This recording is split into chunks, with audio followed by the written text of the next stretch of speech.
My name is Brooke Ray. Kathy. I'm a family law attorney. Did a training, more of a training to be a teacher.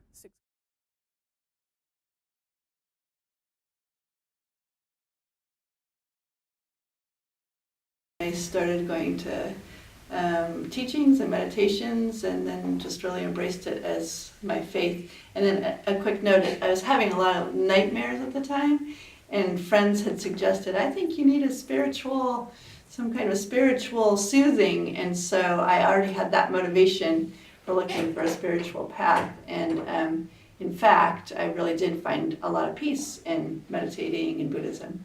Easter, I would make my kids watch like Jesus movies, which of course they hated. We'd have to watch Jesus Christ Superstar and Godspell and Jesus of Nazareth. And, that was, we would go to the Catholic Church, and we would also go to other churches, a Unitarian church. And then I started learning more about Buddhism and found what's called a Sangha, where you could go and study Buddhism. So that was back maybe 18 years ago. It seems like ages ago because, and sometimes I forget what I used to think about religion or theology or what my view was before, because I think in many ways like Buddhism's totally, it's changed how I perceive things and just what I do in my life with, how I act and how I say things and what my intention is and what I aspire to. And it all starts with my mind, and it's about in here and figuring out how to fix this so that I can be a benefit, not only to stop my own suffering, but to help others as well.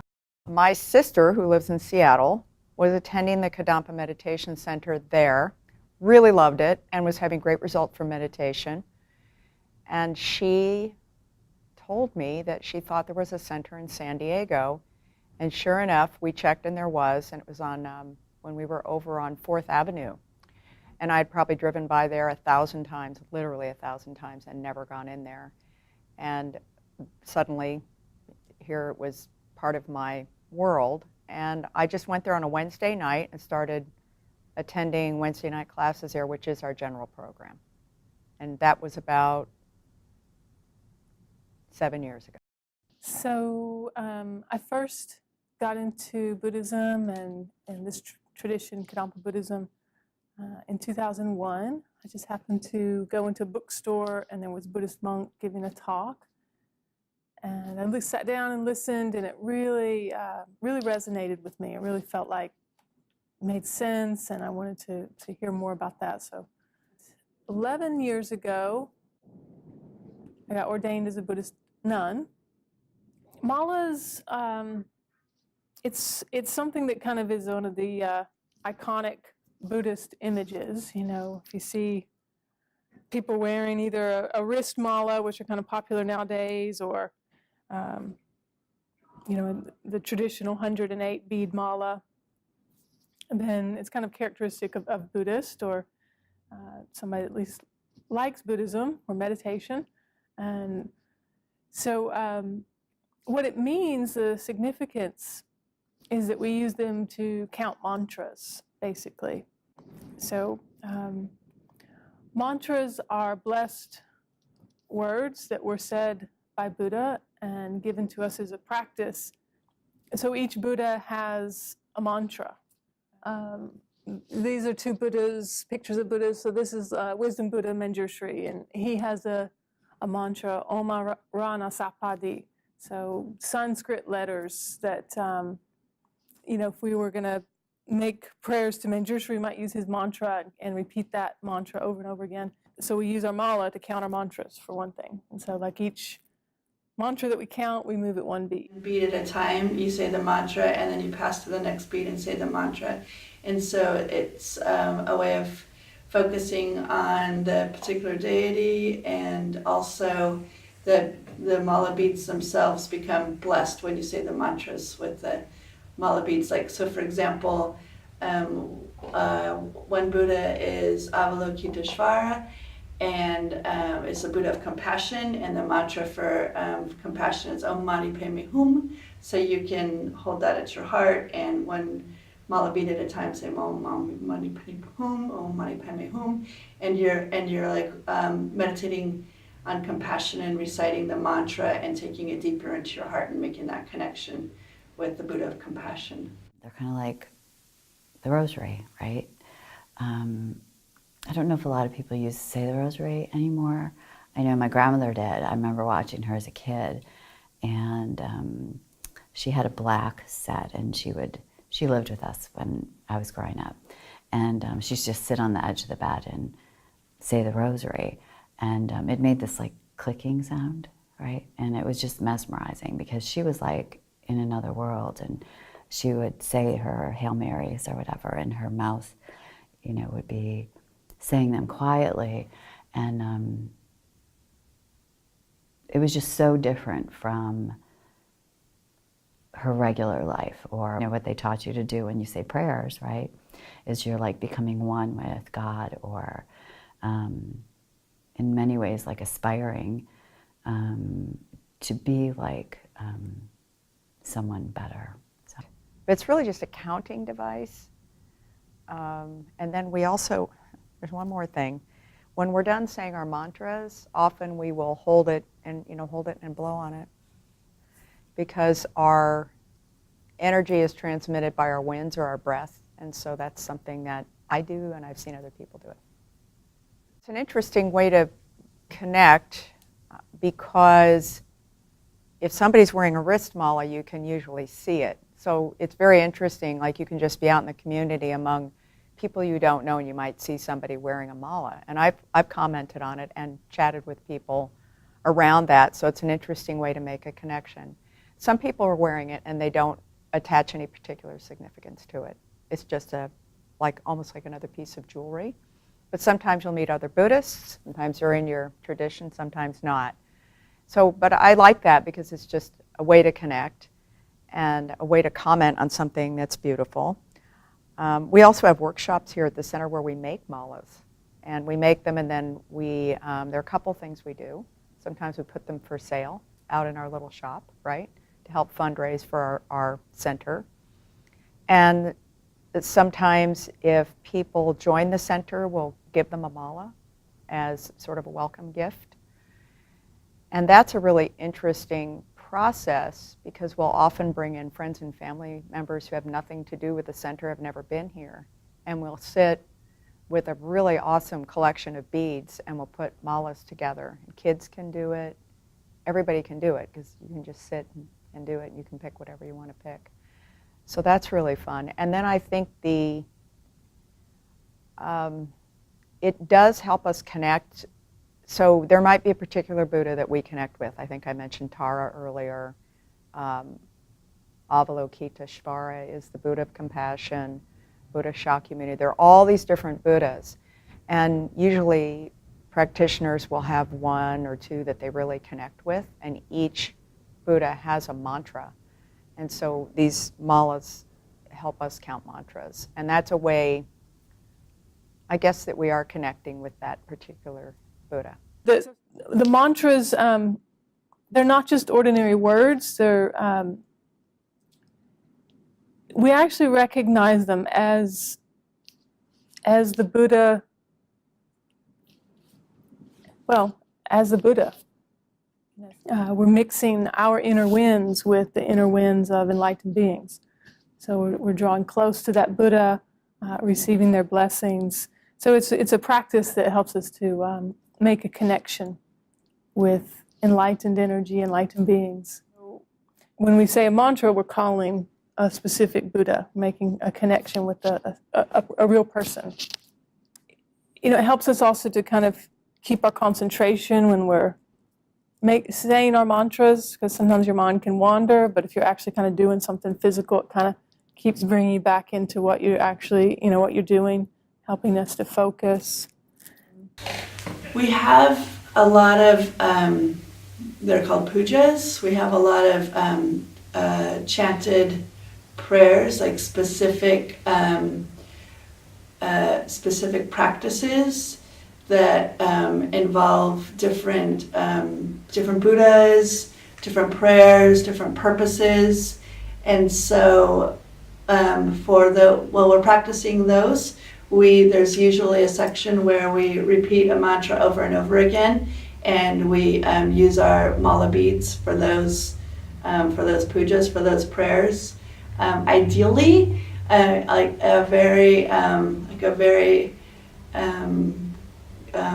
devout, very good practicing Kadampa Buddhists. We would be doing these pujas ourselves at home every day. So we could be using, if I were really practicing, I could be using my mala every day.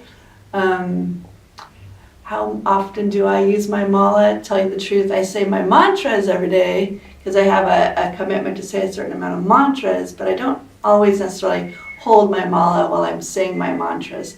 So I would say I probably use the mala a couple times a month or something like that. And this one here, I don't know if you can see. I usually don't wear this one at my work because it has little brown beads, but it also has little skulls on it as well. And I'm a nurse, so it kind of freaks people out sometimes because, I'll be working with them or helping them out in some way. And so I usually don't wear these, but, the skull obviously is like a reminder that, a death could come at any time. And what are you doing right now in your life to be a better person? Because you only have today. So that's my reminder. And I'm really fortunate to work as a nurse because I get to see that every day. For me, that's a reminder to do it now. That's one of the Buddha's teachings is, you'd never know. And so no matter if you're 20 or if you're 50 or 80, it could come at any time. And so you really have to take advantage of having this life and this mind to be able to work on your own mind and grow your heart and see the other people that are out there in the world. So for me, things like that. And even in Buddhism, I'm like, well, maybe one of these days, I'll be ordained. I mean, I teach meditation, I teach Dharma at the Buddhist Center. And it's very helpful to have lived a life already, and have a family and kids, and to help people who also have lives that aren't in caves. So for me, having a mala is my reminder, almost like an ordained person or a priest or a nun wears certain kinds of clothes, right? They look down and they're like, oh, this is what I should be doing, right? This is how I should be in the world. So this is my reminder that, what am I doing right now? What am I doing today with my mind to train my mind and to be a better person? Using a lot of Buddhist teachings because I find them extremely helpful in a very practical way. So I use this one. I show you the mala that I have. This one is very, very special. It is a mala. It has a wonderful sound, doesn't it? In this case that it came with. So this was from a nun who is a friend of mine. She's a Buddhist nun. And she died about 3 or 4 months ago. And she gave me this maybe about 6 or 7 years ago when she was cleaning out her apartment. And so when she passed, I used this with her, and I said prayers for her, special prayers, a mantra that is the mantra of the Wisdom Mother, Prajnaparamita, who teaches us emptiness, which is kind of like the highest teaching that is so useful, that the things that we see aren't necessarily the way that things really exist in the world. And that you can become somebody different because there really is no you. And so I said the mantras at her deathbed. And this is probably isn't in the instruction booklet, but I use the mala and I put it when I take it and put it around my neck and I wear it. That's my reminder to myself that what I'm doing is very special and beneficial. I use my mala every day because I do prayers every day, so I have certain prayers that I do, and the prayer that I engage in is called Heart Jewel. It's one of the prayers, and we have little prayer booklets, and one of them is the Heart Jewel booklet.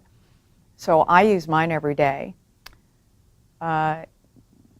Sometimes if I see something really unfortunate, like I see somebody suffering, I might say some mantras and I might count them on my mala.